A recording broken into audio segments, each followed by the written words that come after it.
IVM.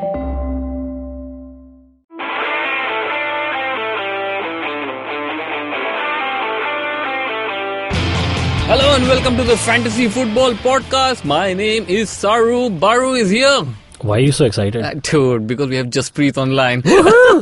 That's why I'm excited. And if all of you don't remember, listen to the first episode of the fantasy show we did this year, and we had Jaspreet and Rudra Joshi on. And Jaspreet is the guy who said he's seriously considering going 5 at the back, and that worked out charm. So, to listen to more gold nuggets like that, we've gotten Jaspreet back because Baru and I are just feelings players, and we have no idea who's doing what. So Jaspreet, we're dead inside right now. Exactly. Oh yeah, we're dead inside. And alright, Jaspreet, how are you? Yeah, all good. How has your game week 9 been? It's been 9, right? That shows how clueless we are.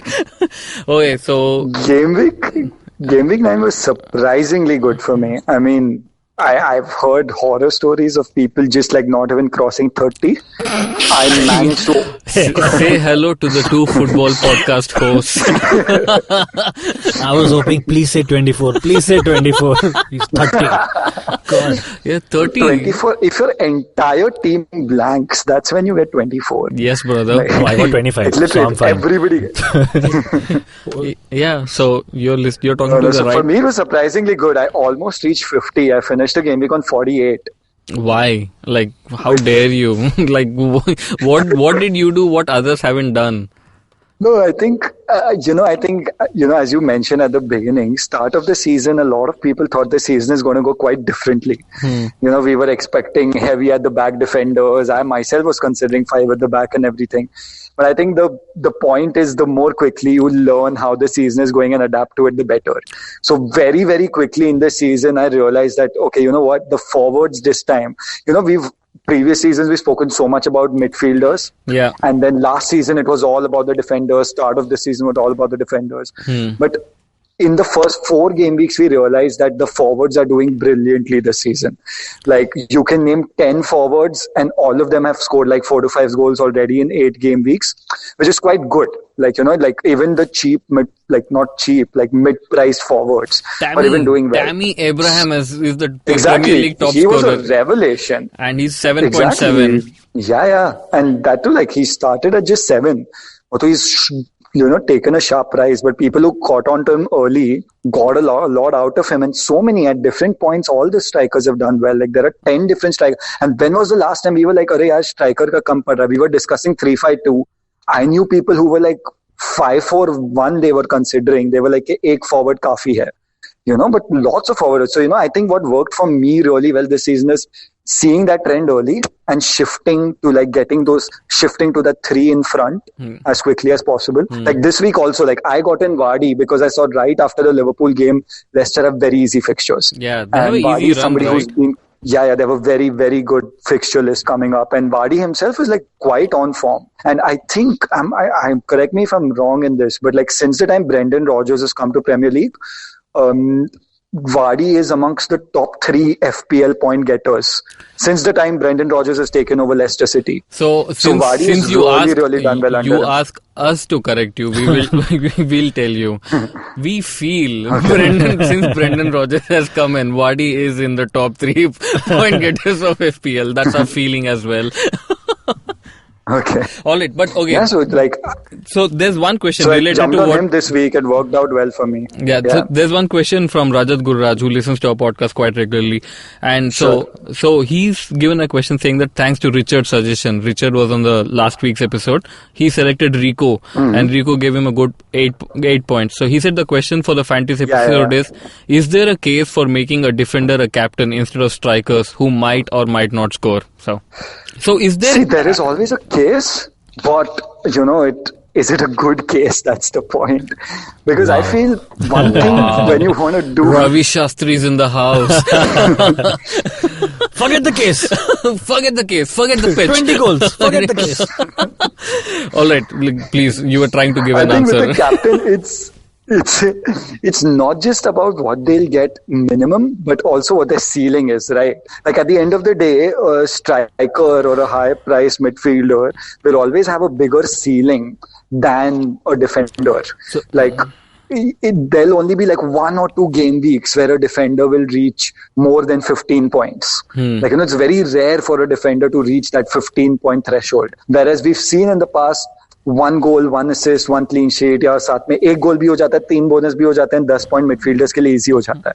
Yeah. So, it is like, the ceiling is much higher for them. Couple of goals and you might even reach 18 points without captaincy, and then captaincy karke that's 36. That completely changes the game, and that's like a 20-point advantage you get over other people. So one thing to remember with captaincy is definitely the ceiling. Cool. Rajat, I hope we have answered that question. But being on that, if I look at the dream team of game week 9, right? So we have Alonso, Janmaat, O'Connell and Target and Steve Cook as defenders. And they've all given 14, 12, 11 and 10. But we have I know it's not like any ideal thing, but then just the points.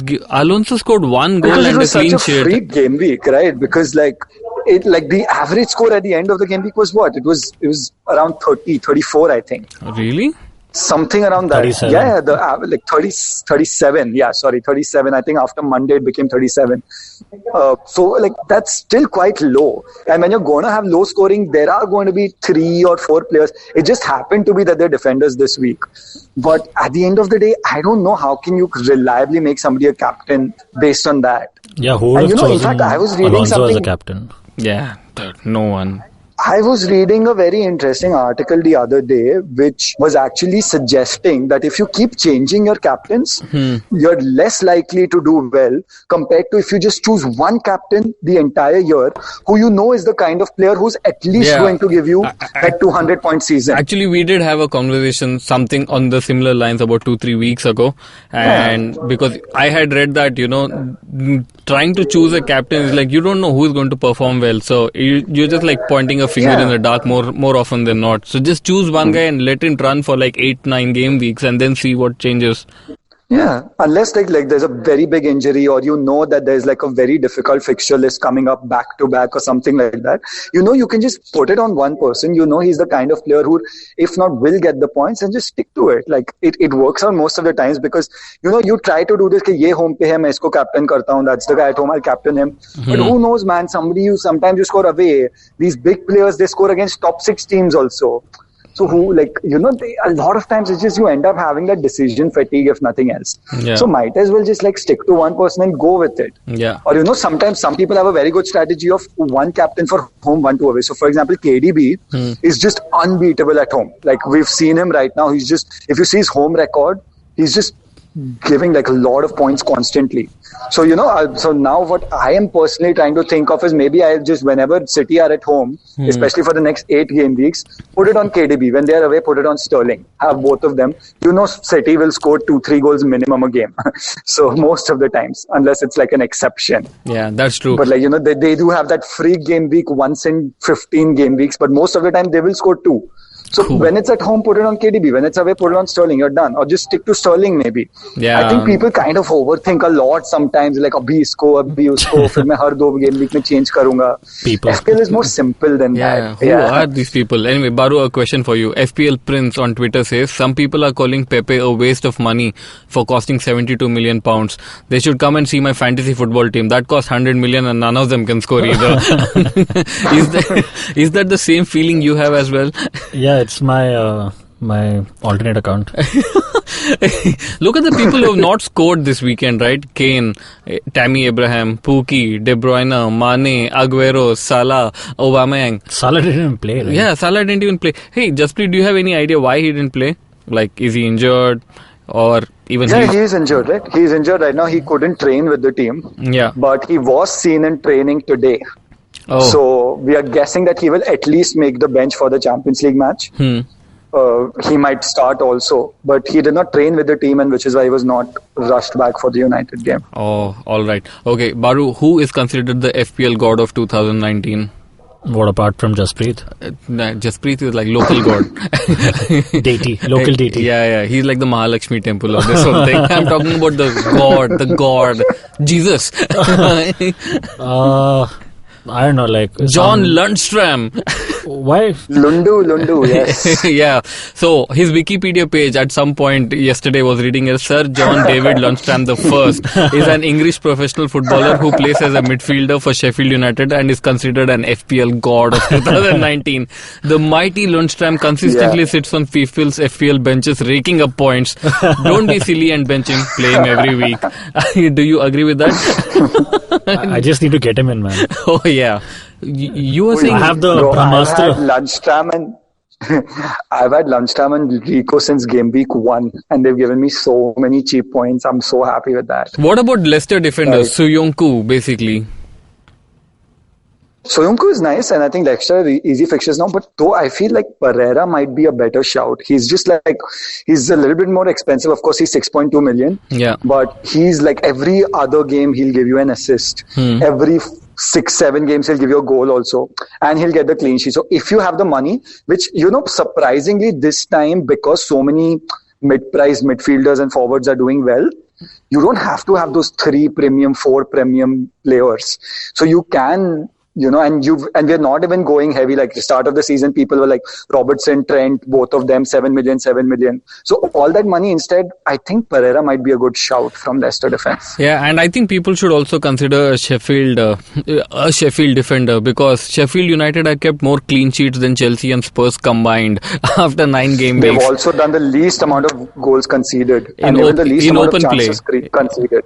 Yeah. Dude, that is amazing. I think that, people just because they got promoted doesn't mean that they should really consider Sheffield as like a defender from Sheffield to be like worthy of, and because he'll be cheap as well, and you can save up some money for a midfield or a striker. No, which is why Lundstram works, right? Lundstram works best. He's from Sheffield. Even though he's like a number 7, he's put in as a defender for some reason. Yeah. And we get the defensive points from Sheffield just like that. And he creates quite enough chances also. That's what surprised me. Eventually we got him in thinking that chalo wo bench pe pada rahega, or it's like a 4 million. You get some points, maybe good. Otherwise it's okay. It's zyada risk nahi hai. But he's actually creating, like it's reached a point where now you're like, he's the highest scoring defender. Like, more than Trent, Robertson, all these people we spoke about. Lundstram is the highest scoring defender in FPL right now. Now it's come to a point where you have to just be like, Arsenal bhi hai against top 6 team bhi hai. He still warrants a place in your starting 11. So he's done that because he's attacking also. He's given like 2 assists, lot of chances created. So he's doing well. Yeah. Baru, where are you after game week 9? I mean, we know you scored 24 points. 25. Sorry, 25. Jaspreet said 24 is when your players don't fire. All right. So I had like those players and one guy who got a 1 bonus point. Who's that guy? I don't know. I didn't check. It's too One depressing to clean open. sheet point mila rahega midfield se. But is there one player whom you've like given up on FPL for this season? Like, dude, I'm done with it. Like, I can't be bothered with this guy anymore, even if he starts like giving tons of points. Yeah, I actually like removed Pukki now. Yeah, what's up with him? I mean, I know Jaspreet said, ki bhai, all the strikers are scored, but Pukki over the last 4 weeks, now I'm keeping Pukki because marega to I'll not have him and I'll look like a stupid idiot again. Yeah, it was the whole argument that Jaspreet built up for KDB. Yeah. That was Pukki's argument, in 5 weeks. He's played at home thrice. And he's got more than 10 points in each of those games. But the next game was a home game and he fired like a blank. Yeah. And then 2 away games. So we still don't know if the home if the home is right or wrong. And one more question for you before we get back to Jaspreet. Kun Aguero, Gabriel Jesus started on the weekend. So now what do people do with Aguero? Do you because he's like 11 and a half if I'm not wrong.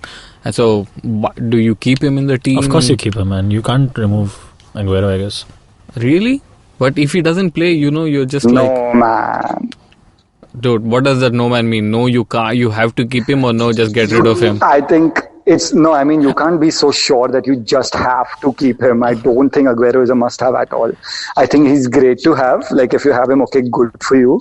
But then, because especially after Pep's comments after the game, where he was just like, Aguero is great, but then Jesus is as great. And, they both have their specific skills, which I like. And if you notice, home games he starts Aguero's, but then most of the away games he's starting Jesus. Yeah, but I know, but that's the thing, right? And after at the end of the day, but after Pep and Aguero had that fight also, you bastard, you, all of that, bloody bastard. You bloody. bloody. Yeah, so after that, right, so, okay, I'll give you one more data point, Jaspreet. Man, I'm getting so many data points.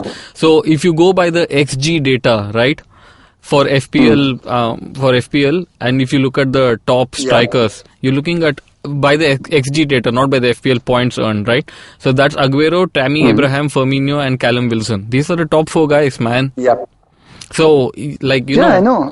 So Aguero is not, you have to have him, come on. You can't make such radical changes to your team. No, exactly. I'm not saying that, just kick him out right now. But the only reason I said no, man, was I don't think he's a must-have. Especially when you have so many alternatives. Like, for example, when you have Tamy Abraham scoring, when you have Callum Wilson scoring so much, Vardy scoring so much. Even Aubameyang, last 2 weeks he screwed up, but before that he'd scored in every game. Yeah. You have these players as options.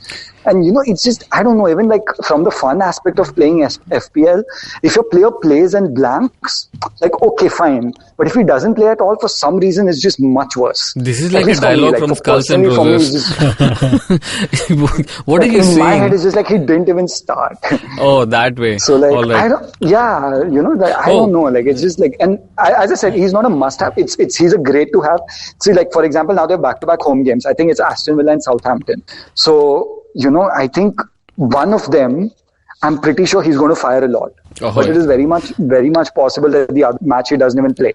So how do you offset that? That's the thing. Can you, instead of spending 11 million on him, get 2 players? One is 9 million and your other 4.5 million player, you upgrade to a 6-7 million player. You have a better probability of scoring points. So that's a different strategy. You can go through the Aguero captain strategy and make it work, or you go through the other strategy, but it's definitely not a must-have. Yeah, but here's a solution for you. Like, if you don't want to keep Aguero, you know what? One of the players who's not been mentioned, I think, much in terms of FPL is David Silva. He's given 51 points, right? So just yes, definitely. And he's at 7.6. He scored 4 double digits. Yeah, 4 double digit points, which is the highest of the season. Get a midfield of Sterling, De Bruyne, David Silva. Keep that in FPL. You will get points. Come on, you will get a lot of points. Yeah, because at least 2 of them will start every week. At least that's what we think. Yeah, and if Silva doesn't start, just you have enough money to put a decent. Lundstram is anyway on the bench, so he will come in and give you 8 or 10 points. All right, so we'll take a break right now, and after the break, Jaspreet, 3, you know how it is. You basically give 3 picks for game week 10, and we choose a differential and a captain choice. Baru, you also need to just get the FPL website out and just read out what they have there. Yeah, that works. All right, guys, please stay tuned to Football Twaddle. Hi, everybody. Welcome to another awesome week on the IVM Podcast Network. If you're not following us on social media, please make sure you do. We're IVM Podcast on Twitter, Facebook, and Instagram. I also kind of wanted to make a couple of other announcements, right? So first, as I think I mentioned last week, I just want to kind of reiterate, we're going to be closing our SoundCloud channel at the end of this month. So if this is where you're hearing us, please maybe try and listen to us on something else, maybe the IVM Podcast app, maybe another app. We're on all kinds of different platforms. The other thing is a little happier, right? So for the first time ever in Asia, we have a podcasting award for shows made in Asia. And we're very happy to announce that a number of our shows have been nominated. Pesa Vesa, Tech Careers in the New, Vartalab, and Junior One have all been nominated for these awards. Please go to the website asianpodcastawards.com and go vote for our shows. Come on, make us win, guys. And let me tell you what's going on this week. On The Scene and the Unseen, Amit is joined by China expert Manoj Kevalramani. They talk about the China-India relationship and conflicts that need to be resolved. On Vartalab, Akash and Naveen are joined by writer, director, and producer Raj Kaushal. Raj is an old friend of mine, and he talks to these guys about Jim Jam, biscuits, kiss me dogs, and cricket. Speaking of cricket on What a Player, Mikhail and Siddharth talk about the India-South Africa Test Series. They also discuss the Japanese Formula 1 and announce the What a Player of the Week and Not a Player of the Week, also known as the Wow Now. Let's talk about what's happening in the pop culture side of things. On the Geek Fruit podcast, hosts Dinkar and Tejas are joined by their friends Kunal Rao from the East India Company. Join them as they discuss their favorite sitcoms of all time. On Mr. and Mrs. Binge Watch, Janice and Anirudh continue the saga of Indian shows that they love. Tune into the second part where they discuss the TV shows Family Man and Ye Meri Family. On Football Shitball, hosts Gaurav, Karthik and Shiva talk about the biggest rivalry in English football and how it's become more of a walkover than a competition. On Paperbacks, Satyajit and Rachita are joined by Natasha Malpani Oswal, the host of another IVM show, Boundless. She discusses her love for writing along with the creative process she practices every day. On Keeping It Queer, Naveen and Farhad are joined by our producer Madhuri Advani to understand asexuality and bust the myths surrounding this umbrella category. With that, let's get you onto your show. Welcome back to Football Twaddle. Jaspreet is on the phone and Baru is here in front of me. Woohoo! Technology. All right, so you guys know the drill. 3 picks for game week 10. So Jaspreet, let's start with you. Let us look at the important matches of game week 10. Manchester City, Aston Villa. Oh, that's a FPL gold mine right there, right? And then we have a match which will not give any points to anyone, which is Arsenal Crystal Palace. Liverpool are playing Spurs and Norwich United. So who are your 3 picks for game week 10? I think because City play at home, I would definitely say KDB. A lot of people took him out when, he got injured for like his game week 7 game. And surprisingly, before the international break, they took him out. During the international break, But I think if you don't have him, get him in now. Even he could have had a goal even in game week 8, if not for Jesus being super selfish and like not giving him that open pass in front of goal. But, KDB, I think definitely is a must-have. And in fact, he would also be my captaincy choice for game week 10. Cool. Even above Sterling. This is what happens, guys, when someone is on on a mission to get out and he is on a time-bound constraint. Captain choice, sab kuch ek hi player hai. Who are the other 2 people? No, the other 2, I would say, I think definitely one should be Vardy.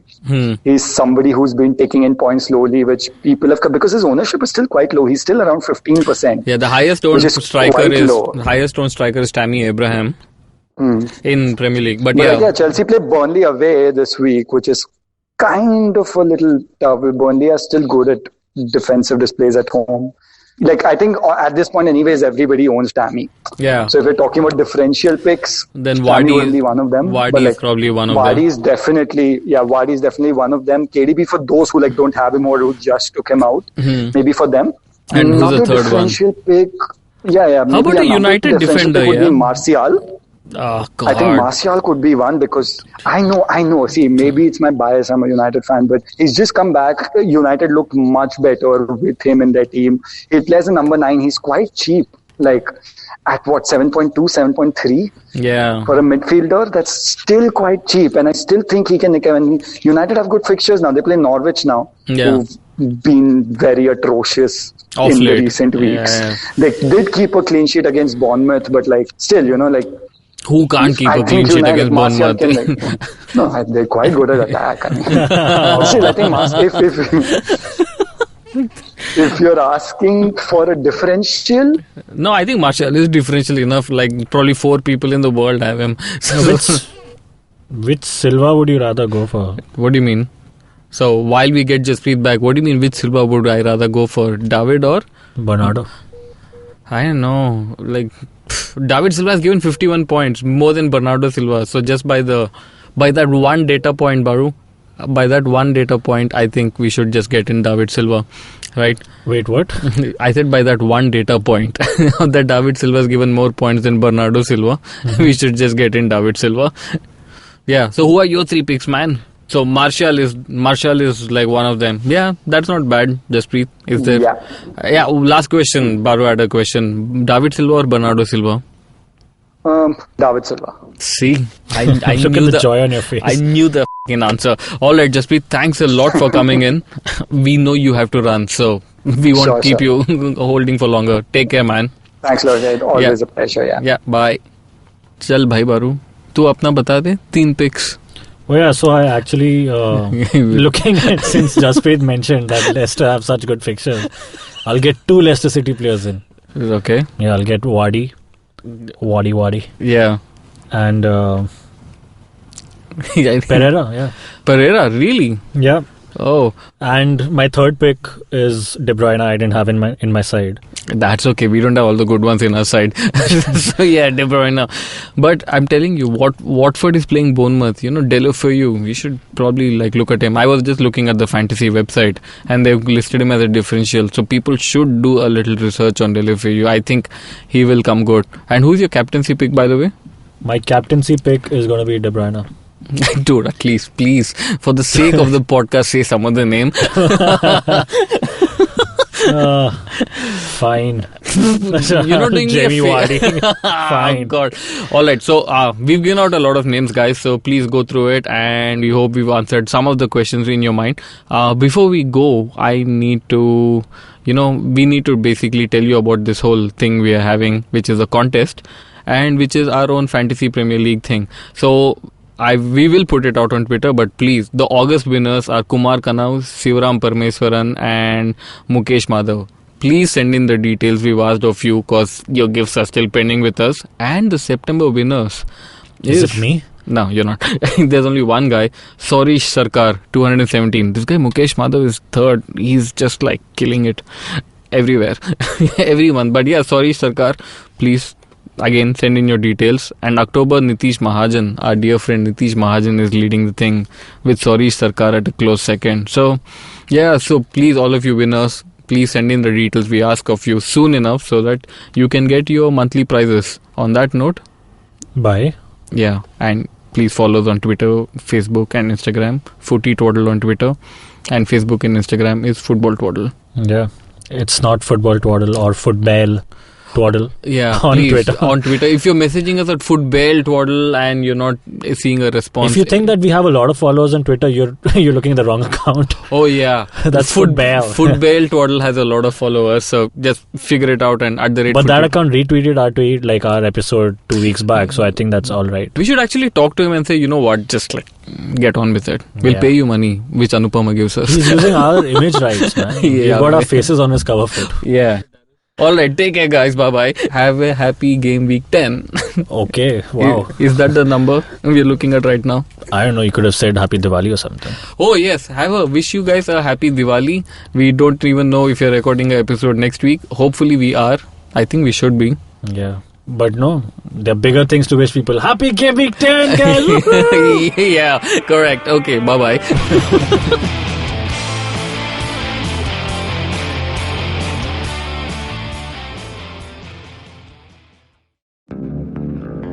Did you know that Parsis in Mumbai, instead of being left at the Tower of Silence after they die, are now cremated? And why? Because a cow fell sick in the early 1990s. Did you know that the smog in Delhi is caused by something that farmers in Punjab do and that there's no way to stop them? Did you know that there wasn't one gas tragedy in Bhopal, but 3? One of them was seen, but 2 were unseen. Did you know that many well-intentioned government policies hurt the people they're supposed to help? Why was demonetization a bad idea? How should GST have been implemented? Why are all our politicians so corrupt when not all of them are bad people? I'm Amit Verma, and in my weekly podcast, The Seen and the Unseen, I take a shot at answering all these questions and many more. I aim to go beyond the seen and show you the unseen effects of public policy and private action. I speak to experts on economics, political philosophy, cognitive neuroscience, and constitutional law so that their insights can blow not only my mind, but also yours. The Seen and the Unseen releases every Monday. So do check out the archives and follow the show at seenunseen.in. You can also subscribe to The Seen and the Unseen on whatever podcast app you happen to prefer. Hi, I'm Satyajit. Hi, I'm Racheta. We are from the Open Library Project and we host a podcast called Paperback. Paperback is a podcast where we engage with stalwarts and experts from various industries, suggesting non-fiction titles that contributed to their journey in a big way.